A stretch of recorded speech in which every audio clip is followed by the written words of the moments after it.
Malik Marès, merci d'être notre invité. Vincent Hervouet m'a rejoint pour vous interroger sur ce livre du printemps arabe à l'automne islamiste. Point d'interrogation. Il est important ce point d'interrogation car ce n'est pas une thèse univoque que vous balancez sur le devenir inéluctable ou la défaite inéluctable de ce qu'on peut appeler les démocrates ou de la société civile face aux islamistes. Ce qu'il y a de très intéressant dans votre livre, c'est que vous avez été le conseiller pour le Moyen-Orient de Mitt Romney. Vous étiez donc souvent aux premières loges de la réflexion américaine sur le Moyen-Orient. Et ce qui me frappe absolument, c'est à quel point, alors je ne sais pas qui peut se vanter de bien comprendre ou connaître le Moyen-Orient, mais à quel point on le connaît mal vu de Washington.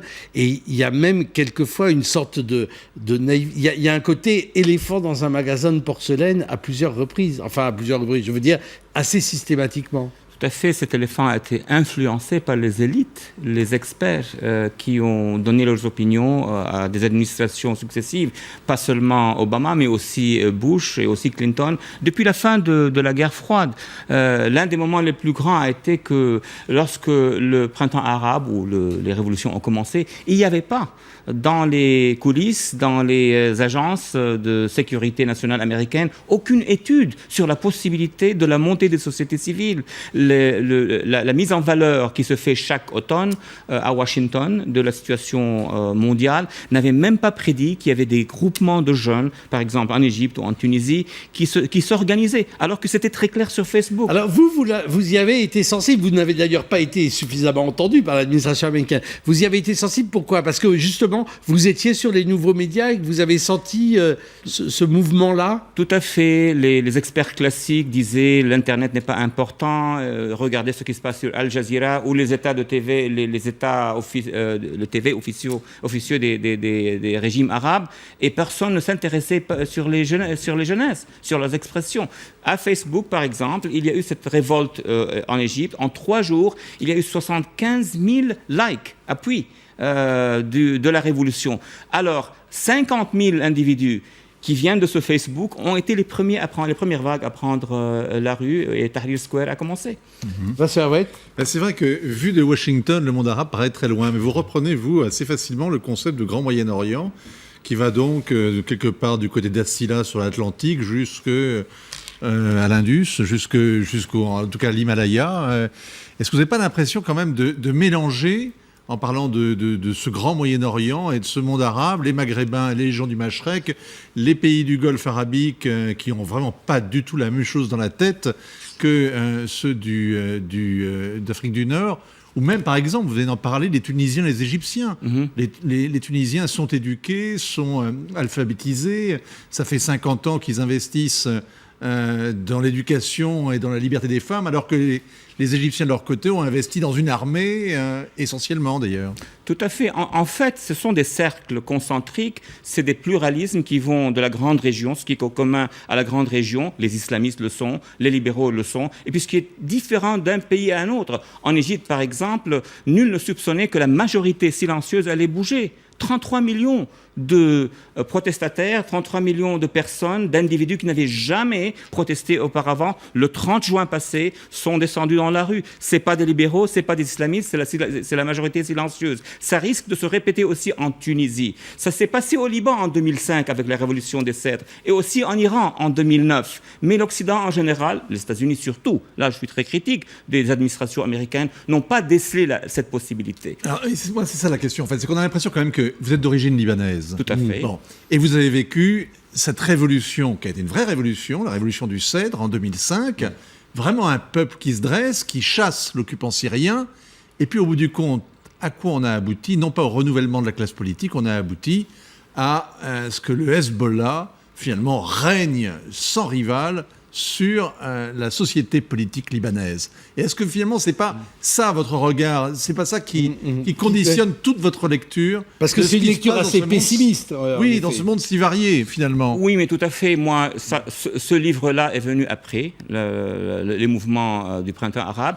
Mais je rappelle tout le monde que j'ai écrit un livre qui s'appelle The Coming Revolution, la révolution qui vient avant les révolutions arabes. Et j'ai prédit 3 vagues. Premièrement, que les sociétés civiles vont se lever, alors que les experts en Amérique pensaient que non, les régimes vont toujours être là. Deuxièmement, j'ai aussi projeté que les islamistes vont être plus rapides, ils sont plus organisés, mieux financés, ils vont battre les libéraux et les laïcs. Ce qui s'est passé en Tunisie et la et en troisième Égypte. vague, qu'il y aura quand même une troisième révolution des laïcs, des jeunes, des Facebookers, si vous voulez, contre les régimes islamistes, au moment où ces régimes-là vont faire une pratique devant les gens. Alors on y est, mais on y est au milieu. au milieu. Au milieu, et ça va être différent d'un pays à un autre, mais c'est aussi différent, comme vous l'avez bien dit, dans la région de l'Est, du Levant. Là, il y a le régime iranien, il y a leur allié de Hezbollah, comme vous l'avez bien cité, il y a cette guerre civile interminable qu'on ne peut pas solutionner en Syrie en même temps. Alors, vous avez une solution. Vous proposez quelque chose d'absolument radical que j'ai vu nulle part ailleurs. Vous proposez carrément de tailler une petite Syrie démocratique. J'ai proposé tout à fait de libérer, pas de tailler, une petite Syrie démocratique au nord-est, comme les Alliés ont taillé un petit Normandie à partir de laquelle ils ont libéré la France, mais pas avec des armes occidentales, avec la force démocratique des communautés qui existent. Ce qui se passe en Occident, c'est qu'on ne comprend pas qu'il y a des gens qui veulent se soulever pour la démocratie. Alors, on attend que le régime les écrase, comme ça se passe maintenant. Monsieur Obama a promis qu'il va aider l'opposition. Il a amené ses bateaux. Rien ne s'est passé. Il a accepté donc l'initiative russe. Et on revient au carré, au premier carré. En même temps, vous êtes pessimiste, c'est-à-dire vous ne pensez pas que nécessairement ce mouvement démocratique ou de la société civile va gagner, parce que vous dites finalement les démocraties doutent, les djihadistes ne doutent pas. Et ça leur fait une force, ça leur donne une force dans ce bras de fer. C'est une course entre les djihadistes islamistes consorts et les démocrates libéraux, laïcs, minorités, femmes. Le problème, c'est que les islamistes sont unis, ils sont coordonnés, ils ont une coordination dans la région, ils sont bien financés, alors que les autres sont divisés. Est-ce que les libéraux de Tunisie coordinent avec les libéraux de l'Égypte, ceux du Liban, ceux d'Iran? Non. Alors il faut commencer à s'unir. Ah, mais bon, vous faites un peu vite, peu de cas en tout cas, de l'affrontement entre sunnites et chiites. Moi, où est-ce qu'ils sont les aficionados de la démocratie équipés de Twitter ou de Facebook dans la péninsule arabique? Où est-ce qu'ils sont en Arabie Saoudite? Où est-ce qu'ils sont au Qatar? Où est-ce qu'ils sont dans tous ces pays qui sont au cœur du monde arabe? On ne les voit pas, on ne les entend pas, ils ne bougent pas ces pays-là, ces régimes.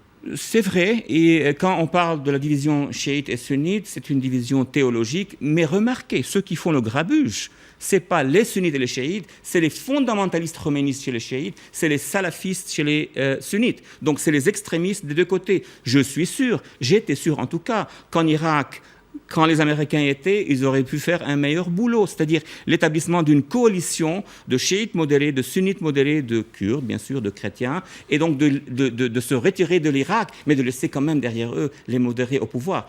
Et de ne pas inviter les Iraniens, en fait, de contrôler Bagdad. Un modèle libanais du temps où ça fonctionnait au Liban. Du temps où ça fonctionnait, mais un meilleur encore. Parce que le Liban d'avant 1975, bien sûr, il y avait toutes ces bourgeoisies, ces élites qui contrôlaient et qui n'avaient pas compris aussi le sens du changement. Il faut de nouvelles élites qui comprennent très bien que les sociétés civiles doivent changer. Très grande sévérité avec l'administration américaine, j'allais dire toute alternance confondue. Obama, pas tellement mieux que Bush, finalement. Pas tellement mieux que Bush, mais il y a eu de grands espoirs, n'est-ce pas? Il est allé au Caire, il a fait un grand speech là-bas, et même en Europe, enfin, on voyait les nombres de ceux qui appuyaient M. Obama, d'Allemagne jusqu'en Espagne. On croyait qu'il allait créer une solution. En fait, M. Obama a été laissé tomber par ses conseillers. C'est ça le problème.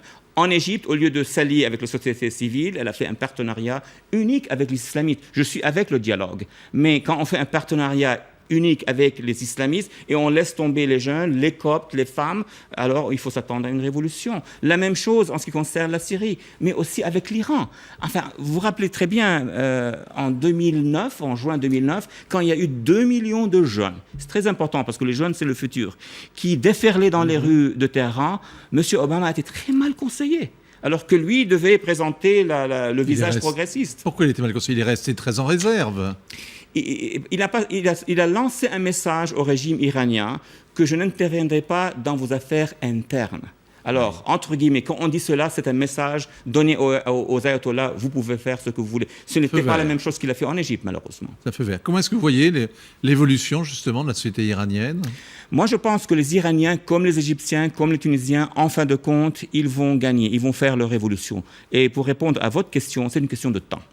Donc 20 ans, 30 ans ou 5 ans, ce qui dépend, c'est la communauté internationale. Si on aide des sociétés civiles, si on est ferme, comme on l'a fait avec la solidarité, le mouvement Solidarité de Pologne, les dissidents, je ne parle pas de logistique, je parle de symbolisme. Alors malheureusement, la société internationale n'a pas bien fait en Syrie ni en Égypte. Mais, donc ça veut dire que votre prédiction, c'est quand même un monde arabe traversé de convulsions dans les années, voire les décennies qui viennent. Dans les années pour sûr, décennies, je ne suis pas sûr, parce qu'en même temps, nous avons cette globalisation, cette super hyper globalisation avec le Facebook, l'Internet et maintenant le SMS et toute la gamme. Et donc les aspirations de la jeunesse à vivre d'un autre modèle. Ça change. Les jeunes d'Égypte, de Tunisie, de partout, même d'Arabie, pour répondre à votre question, qui est tout à fait pertinente, d'Arabie, de Bahreïn, ils veulent la même chose, mais il y a cette pression qui vient des régimes. Vincent ? Non, là, j'écoute avec c'est passionnant, c'est une façon d'embrasser comme ça des situations qui sont tellement variées et des situations qui sont tellement tendues, mais en faisant fi quand même de la lutte des minorités, que ce soit les Touaregs dans l'Azawad, que ce soit les Kabyles dans le nord de l'Algérie, que ce soit les chrétiens en Irak, faire fi aussi de l'affrontement entre les classes sociales. Il n'y a pas de lutte sociale, ou très peu, dans votre ouvrage. Parce qu'il y a eu tellement de bouquins sur les luttes sociales qu'on les connaît très bien, mais ce qu'on n'a pas compris, que lorsqu'il y a un conflit ethnique, les luttes sociales deviennent deux. C'est-à-dire, il y a les luttes sociales intérieures des Alaouites, les luttes sociales intérieures des Sunnites. Il n'y a pas eu une coalition, une alliance entre Alaouites et Sunnites contre la bourgeoisie ou contre les... Non, mais là où je voulais en venir, c'est que, est-ce que finalement, cette espèce de retenue que désormais...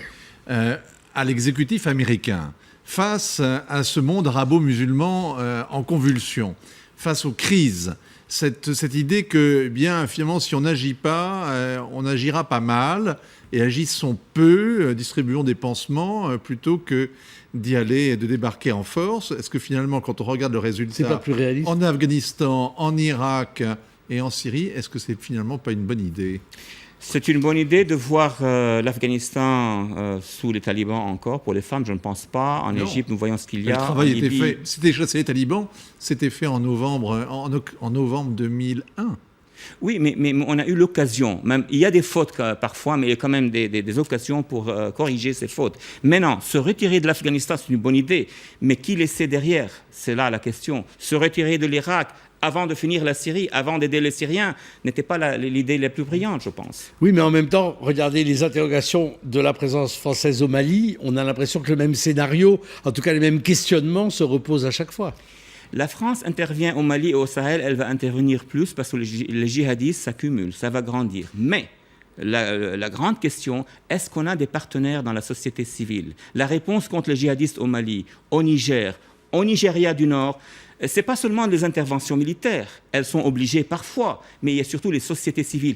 Quel est le degré de partenariat entre la France, l'Europe, pas seulement la France, ce n'est pas la seule nation qui va donner des solutions, et les sociétés civiles du Sahel. Je parle souvent à des ONG, je parle souvent à des étudiants du Sénégal jusqu'au Soudan, et ils me disent, on n'a pas été contactés, il y a une aide énorme qui vient de l'Europe, des millions d'euros, mais qui n'arrive pas à faire appuyer ces ONG. Conclusion ? Dans la philosophie américaine, il y a toujours la recherche d'une troisième voie, d'un troisième homme. On connaît ça depuis Graham Greene et même avant. On a l'impression que là, les Américains, après avoir tellement subventionné, tellement soutenu les islamistes qui, dans leurs œuvres sociales et puis dans leur agitation contre les despotes plus ou moins tyranniques qui régnaient dans le monde arabo-musulman, aujourd'hui, ils ne savent plus très bien quoi faire. Et ils continuent de chercher un troisième homme qui serait un démocrate libéral qui n'existe pas, ou qui existe si peu en dehors de Washington. Il existe si peu, mais il existe beaucoup dans l'entendement des masses énormes qui l'attendent. C'est cette connexion entre l'élite libérale démocratique et la masse arabe qu'il faut créer, qu'il faut aider à créer. On ne peut pas les remplacer. Merci Walid Fares et merci de parler si bien le français, cette langue de culture à laquelle vous rendez hommage à la fin de votre livre Du printemps arabe à l'automne islamiste, point d'interrogation. C'est chez Hugo et compagnie. Merci beaucoup. Dans un instant, c'est Gaëtan Gors, le sénateur socialiste de la Nièvre, qui répondra à mes questions du oui-non.